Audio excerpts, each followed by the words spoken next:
Bien, muchas gracias. Muy ricos los alimentos, las facturas, los bizcochuelos. Riquísimos, la verdad. Y bueno, vamos a continuar. Como dijo Gustavo, vamos a advertirles acerca del examen para que puedan también tomarlo un poco más serio.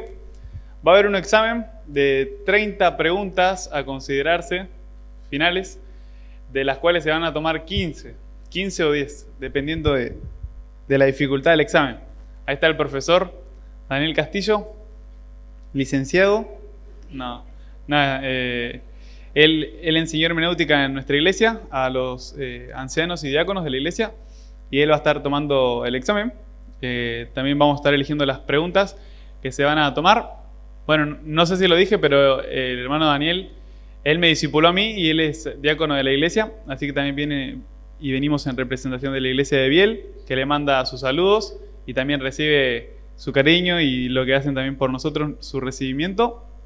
Y bueno, entonces de las preguntas, que van a ser 30 en total, de toda la materia se van a tomar 15 o 10, y la pregunta que va a estar sí o sí en el examen va a ser la pregunta de la definición de hermenéutica bíblica, que es el estudio metódico de principios y reglas cuya meta es la correcta interpretación de las Sagradas Escrituras.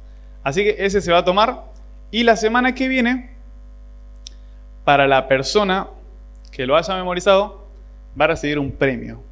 Vamos a ver cómo hacemos para elegir a una persona, porque seguramente todos van a estar motivadísimos y todos se lo van a saber desde lo de adelante hasta atrás, pero vamos a ver de qué forma podemos repartir un buen premio de motivación para que puedas saberte. Ahí ya están repasando, miren, en la mente. Veo que lo están pronunciando. El estudio metódico de principios y reglas cuya meta es la correcta interpretación de las Sagradas Escrituras. Así que bueno, y justamente también lo que compartía con Gese es que del año 2016, me parece, que Dani nos estuvo enseñando a nosotros, preadolescentes en la iglesia, en la escuela bíblica, la escuela dominical, nos estuvo enseñando hermenéutica, nos estuvo enseñando vida cristiana, evangelismo y discipulado, materias que se estudian la palabra de Dios quizás en institutos, pero nos estuvo enseñando eso, así que desde esa edad estuvimos haciendo examen, estudiando, teniendo apuntes, repasando, hablando, y desde ese tiempo que venimos estudiando esta materia de hermenéutica y esa definición que por más que te olvides de todas las definiciones y de todas las palabras y de todos los conceptos, tenés que tener en claro como mínimo, si tuviste hermenéutica, la definición de hermenéutica. Así que bueno, eso. Y vamos a continuar, después de que vimos los detalles generales, vamos a ver las características del buen intérprete de las Escrituras, que lo tenés en la segunda hoja si no me equivoco. Vamos a ver cada punto, vamos a ver el pasaje y luego vamos a ver las divisiones de la hermenéutica bíblica. Así que voy a pedir a un hermano que me pueda leer Juan 3:3 para ver este primer punto de las características de un buen intérprete. A ver, primero vamos a leer. Dice: las reglas de la hermenéutica ayudan a superar el vacío entre la persona y aquello desconocido a comprender, pero no pueden reemplazar de manera alguna las condiciones personales necesarias, tales como las que vamos a ver. Y la primera que vamos a ver es ser nacido de nuevo. ¿Quién puede leer entonces? Cualquiera, Juan 3:3, en voz alta, por favor. Respondió Jesús y le dijo: de cierto te digo, que el que no naciere de nuevo no puede ver el reino de Dios. Perfecto, muchas gracias. La primera característica que vamos a ver de un buen intérprete es que debe ser nacido de nuevo, como vemos en el primer punto ahí. Y estas características también van a ser consideradas en el examen, así que también prestarles atención. Porque si una persona está estudiando la palabra de Dios, debe por lo menos como mínimo, como básico, nacer de nuevo. Y veíamos en Juan 3:3 que debemos nacer de nuevo. Es una buena pregunta también que te puedo hacer. ¿Naciste de nuevo? ¿Aceptaste a Cristo en tu vida, en tu corazón? ¿Te acordás de ese momento en que lo hiciste? Porque si fue así, tenés el cielo asegurado. La palabra de Dios nos asegura que la salvación que Cristo nos da es eterna. Como dice en Juan 3:16, que nos asegura la salvación. Nos dice que para que no nos perdamos, sino que tengamos vida eterna. Y tenemos vida eterna porque el que tiene al Hijo tiene la vida, y el que no tiene el Hijo de Dios no tiene la vida. Entonces, si vos tenés a Jesús en tu corazón, tenés el cielo asegurado, naciste de nuevo, como Jesús le explicaba a Nicodemo.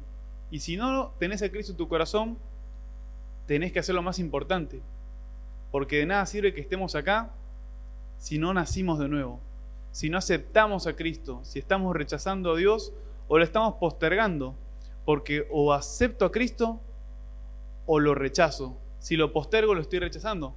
Entonces lo que yo te animo es que reflexiones en tu corazón. ¿Te acordás el momento en el que aceptaste a Cristo? Si te acordás, ánimo, porque ese entusiasmo que tenías también debe seguir estando ahora para poder estudiar la palabra de Dios. Y si no lo hiciste, te estás perdiendo lo más importante, asegurarte de tu salvación eterna, porque la vida eterna está la decisión en tu mano y Dios tiene un regalo para ofrecerte, que es la salvación. Él ya hizo todo, solamente tenemos que aceptar ese regalo por fe. Y el segundo punto, vamos a ver, y alguien que me pueda leer, 1 de Pedro 2, 1 al 3. 1 de Pedro 2, 1 al 3. Vamos a ver el segundo punto, la segunda característica de un buen intérprete de las Escrituras. 1 de Pedro 2, del 1 al 3. Desechando pues toda malicia, todo engaño, hipocresías, envidias y todas las detracciones. Desead como niños recién nacidos la leche espiritual no adulterada, para que por ella crezcáis para salvación, si es que habéis gustado la benignidad del Señor.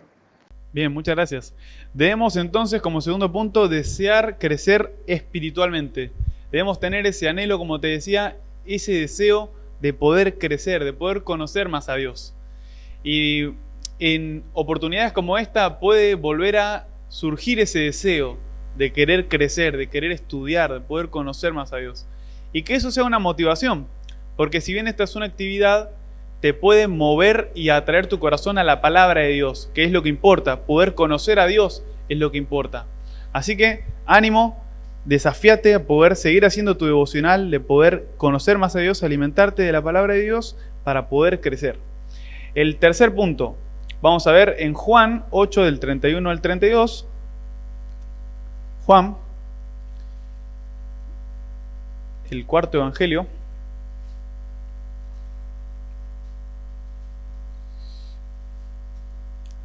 Vamos a ver que debemos perseverar para encontrar la verdad. Dijo entonces Jesús a los judíos que habían creído en él: si vosotros permaneceréis en mi palabra, seréis verdaderamente mis discípulos, y conoceréis la verdad, y la verdad os hará libres. Perfecto, muchas gracias. Entonces debemos tener ese deseo de querer encontrar la verdad. Muchas veces hablé con hermanos, hablé con personas que tenían un pensamiento fijo en cuanto a una doctrina de la palabra de Dios o en cuanto a alguna aplicación de la palabra de Dios, alguna enseñanza, pero esa persona estaba encerrada en su idea y le habían enseñado, le habían transmitido, por ejemplo, como mi familia, te decía que había venido de pentecostalismo. Entonces se enseñaba de que la salvación se perdía, porque de esa rama creían eso. Y yo hablaba con mis tías, hablaba con mi abuelo, y me tenían así. Yo tenía 14 años y había aceptado a Cristo hace muy poco tiempo. Sin embargo, les hablaba y les decía, y me decía: no, hijito, la salvación se pierde. Me decía. Y cada vez, cuando le intentaba decir, con un versículo, se enojaban más. Pero uno debe tener el deseo sincero de querer encontrar la verdad. Entonces, si yo no tengo ese deseo, no voy a poder buscar conocerla, no voy a estudiarla, pero debo tenerla. ¿Por qué? Porque eso va a ser lo que me va a incentivar para poder buscar si en verdad la palabra de Dios dice que es así. Porque me imagino que muchas de esas personas creen los que les dicen sus pastores, sus líderes, pero no estudian personalmente la palabra de Dios. Y te lo digo porque justamente es mi familia también, parte de eso. Que escuchamos lo que se predica desde el púlpito, pero que no estudiamos personalmente. Debes tener el deseo de buscar por tu propia cuenta la verdad. Y acá tenés el apunte. Así que, si pensás que yo puedo llegar a decir otra cosa, fíjate en el apunte lo que dicen esos versículos y fíjate si la palabra de Dios dice exactamente lo que estamos diciendo. debemos comprobar que lo que la palabra de Dios está diciendo y lo que se está transmitiendo desde el púlpito es verdad. Vamos al siguiente punto. Dice confiar en la guía y enseñanza del Espíritu Santo. Juan 14, 26, mismo libro.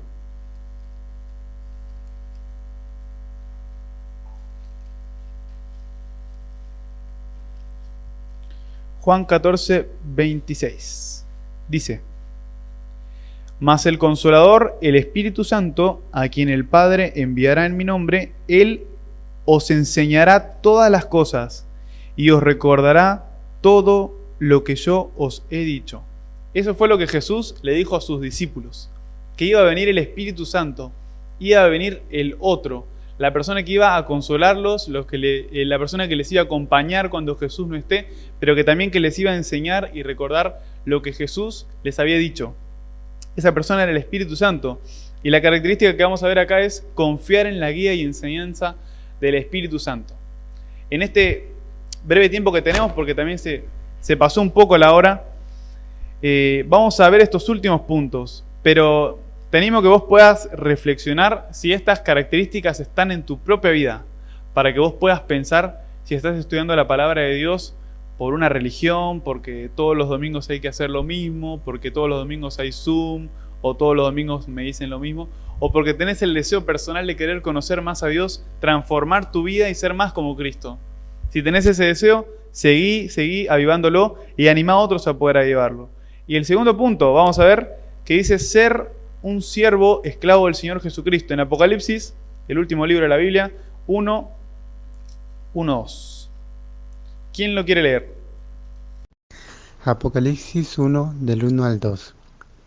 La revelación de Jesucristo que Dios le dio para manifestar a sus siervos las cosas que deben suceder pronto, y la declaró enviándola por medio de su ángel a su siervo Juan, que ha dado testimonio de la palabra de Dios y del testimonio de Jesucristo y de todas las cosas que ha visto.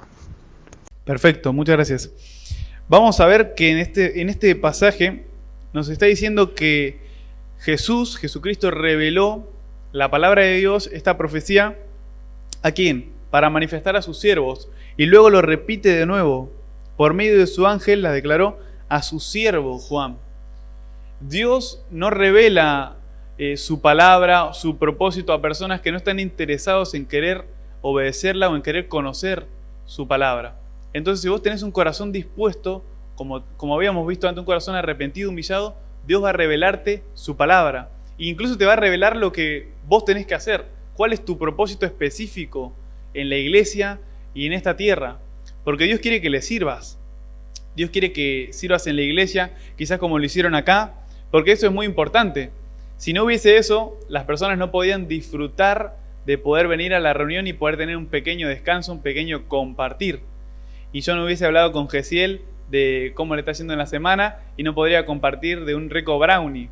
¿Por qué? Porque hubo personas acá que se dispusieron de hacer esa rica pastaflora que estoy viendo y del bizcochuelo que hicieron y de todo lo que prepararon. El servicio.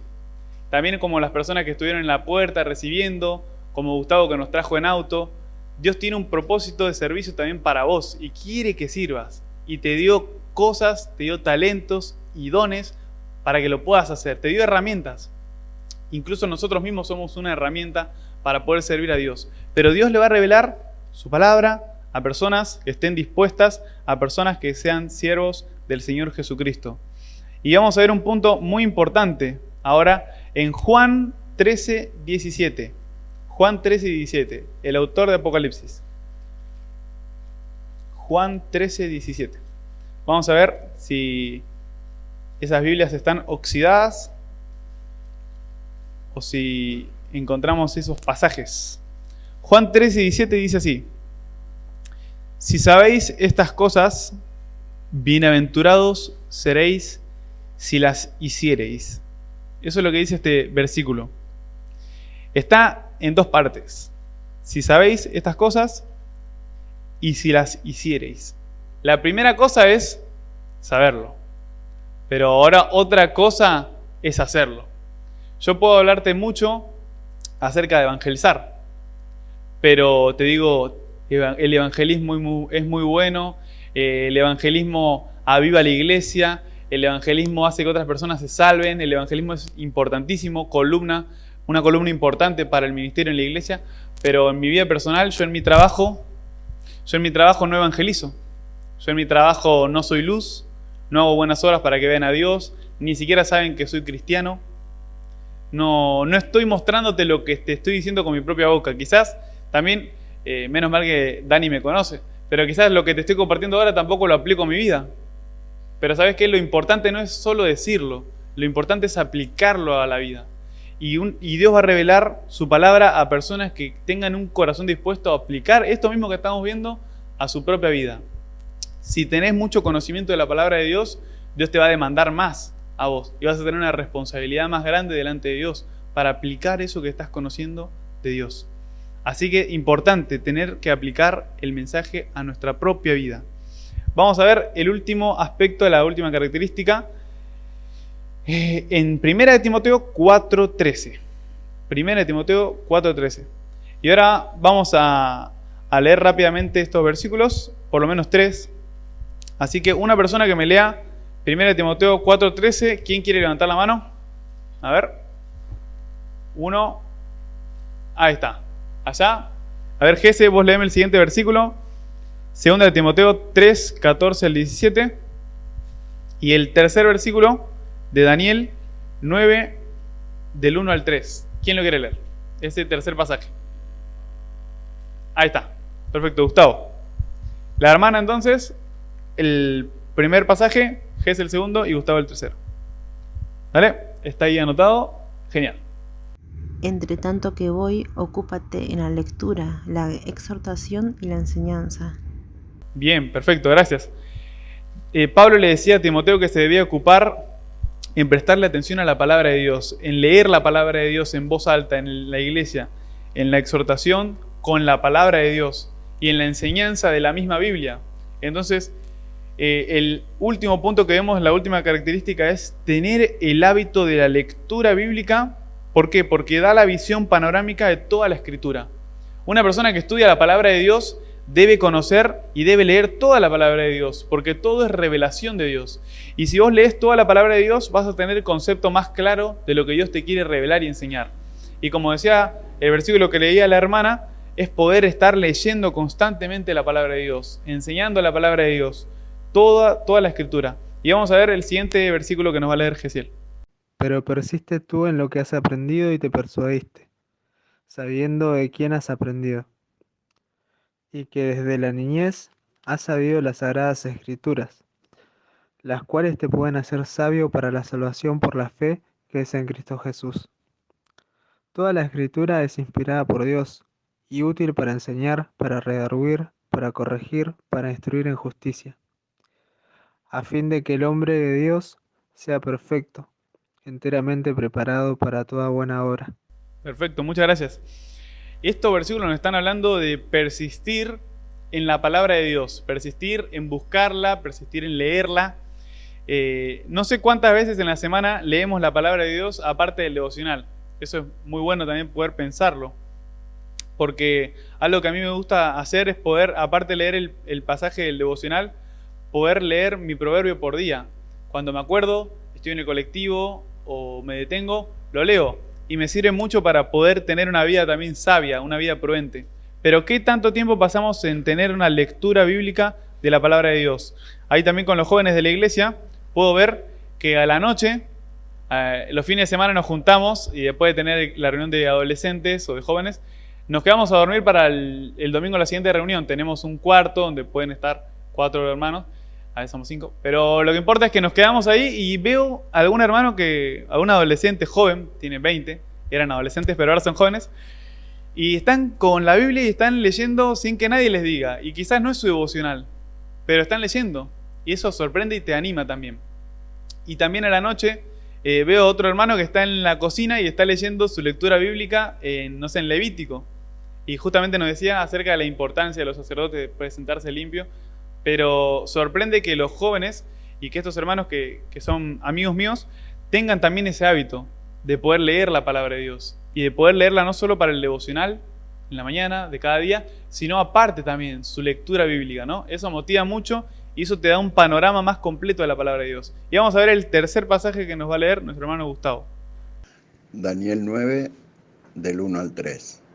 En el año primero de Darío, rey de Asuero, de la nación de los Medos, que vino a ser rey sobre el reino de los caldeos, y el año primero de su reinado, yo, Daniel, miré atentamente en los libros el número de los años del que habló Jehová al profeta Jeremías, que había de cumplirse las desolaciones de Jerusalén en 70 años.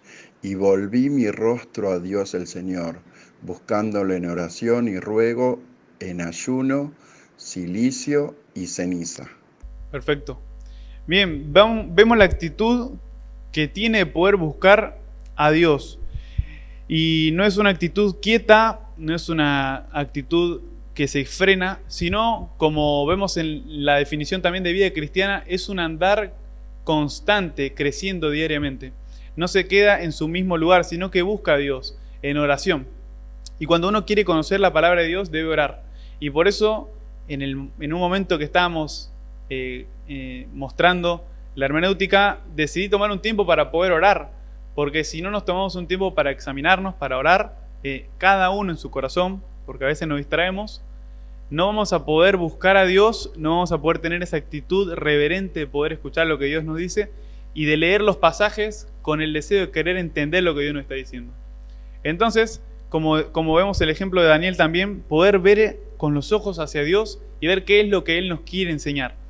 Estas son las actitudes, las características que debemos tener como buenos intérpretes de la palabra de Dios. Queremos estudiar la palabra de Dios, debemos tener también estas características. Si veo que hay alguna que está floja en mi vida, como pueden ser varias en mí, debo todavía crecer más en ellas. ¿Ves alguna que podrías mejorar vos? Bueno, mejorala. Que no quede así como te estás viendo a través de la palabra de Dios, sino que vos puedas crecer y cambiar. Y ya para finalizar esta segunda parte de este taller de hermenéutica, vamos a ver lo que son las divisiones de la hermenéutica bíblica. Y espero que sea de motivación, que haya sido de ánimo para tu vida, el hecho de poder orar, de poder compartir con los hermanos, de poder escuchar y conocer un poco más de la palabra de Dios, de la hermenéutica, que te va a servir a poder conocer la palabra de Dios. Y para animarte también, cuando terminemos la hermenéutica, estos talleres, vas a poder tener un panorama completo de toda la Biblia. Vas a poder decir, tengo un panorama completo de toda la Biblia. No sé quiénes pudieron leer la Biblia completa, pero si querés conocer toda la Biblia, a través de la hermenéutica vas a poder conocerla toda así en general, a través de los pactos, a través de las dispensaciones, a través de los juicios, de los nuevos comienzos, de los personajes. Vas a poder conocer toda la palabra de Dios y los grupos que hay en la palabra de Dios. Todo eso vamos a aprenderlo durante estas 6 semanas de hermenéutica. Y al final vamos a tener ese examen de 15 o 10 preguntas, donde ya sabes cuál va a ser la pregunta mínima que se va a preguntar, la de la definición. Así que vamos a terminar con estas divisiones, que es cortito, y después vamos a terminar orando. Vamos a ver que las divisiones de la hermenéutica se dividen en dos: la hermenéutica general y la especial. Vamos a ver la general. Es la indagación de las Escrituras fijando principios aplicables a toda la Biblia en general. Esta es la que nosotros vamos a poder enseñar en este tiempo. Son reglas y principios que se miden en toda la Biblia, para que vos puedas entender el contexto de cualquier pasaje en la Biblia. Pero lo que nosotros también vemos es la hermenéutica especial. Son también los principios especiales, pero aplicables a ciertos segmentos literarios de la Escritura.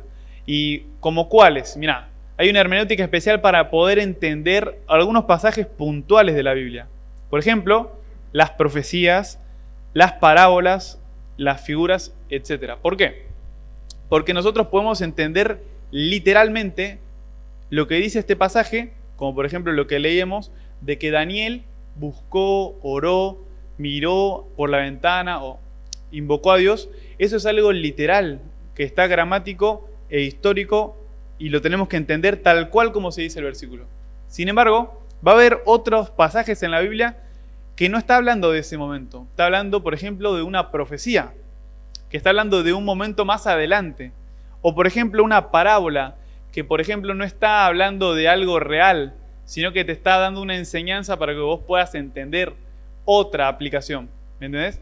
O, por ejemplo, las figuras, que no es algo literal que vos tenés que hacer. Por ejemplo, como veíamos con la hermana que nos decía, hay un versículo que dice que debemos, si tu ojo te es ocasión de caer, córtalo, si tu mano te es ocasión de córtala y échala.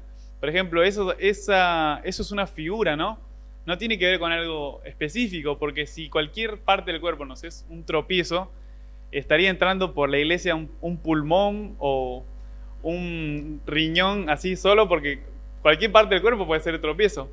Entonces, lo que nosotros debemos entender es esa figura, de que debemos ser estrictos, debemos ser serios con el pecado y no permitirlo. Esa es la figura que nos quiere enseñar ese pasaje. No debemos cortarnos un dedo, por ejemplo, cortarnos la mano, sino que debemos entender que debemos ser estrictos con el pecado.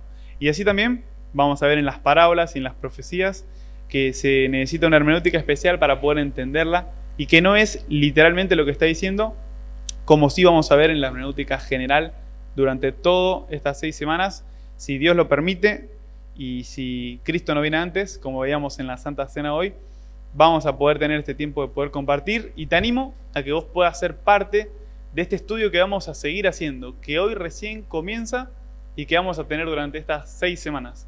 Así que gracias a los hermanos que nos invitaron, gracias a Gustavo, al hermano también anciano, que pudimos compartir y podemos compartir la palabra de Dios hermenéutica. No te olvides, la semana que viene vamos a estar preguntando la definición de hermenéutica y a ver quién se la sabe. A ver, vos también te la tenés que saber, ¿eh? Bien ahí. Todos tienen que saberse la definición de hermenéutica, así como la aprendimos también hace un tiempo y como cuando te pregunten, ¿estudiaste hermenéutica? Sí, decime la definición y vos se la puedas decir de taquito. Así que vamos a orar y vamos a dar gracias a Dios también por este tiempo que pudimos compartir. ¿Vale? Señor, muchas gracias en este tiempo. Gracias porque tú eres bueno, porque tú eres misericordioso, perdonador, porque tú eres justo también, porque podemos aprender de tu palabra y poder conocerte más, tu carácter, tu persona. Y gracias, Señor, porque nos invitas a poder conocerte más, para poder obedecerte, para poder agradarte, Señor. Y nunca vamos a poder hacer tu voluntad si no conocemos la palabra de Dios. Así que ayúdanos, Señor, a poder conocerla a ella, a tu palabra, a tu revelación, a la única palabra que nos has dejado ya completa y terminada aquí en la tierra, este libro de la palabra de Dios, que lo podamos valorar más en la semana, en lo personal yo también, Señor, y que juntos podamos crecer en este estudio de la hermenéutica, Señor. Gracias por cada hermano y hermana que pudo venir hoy, y te pido, Señor, por los hermanos de la iglesia para que tú los puedas bendecir, animar, restaurar a aquellos que tengan que ser, fortalecer también, Señor, y que la próxima semana, Señor, podamos seguir compartiendo, si tú permites, si no vienes, Señor, que va a ser una alegría muy grande, tu palabra, y que pueda ser así, que podamos estudiar y conocerte más, y que no quede solamente en la mente, sino que pueda traer cambios reales en nuestra vida, Señor. Gracias en el nombre de Jesús. Amén.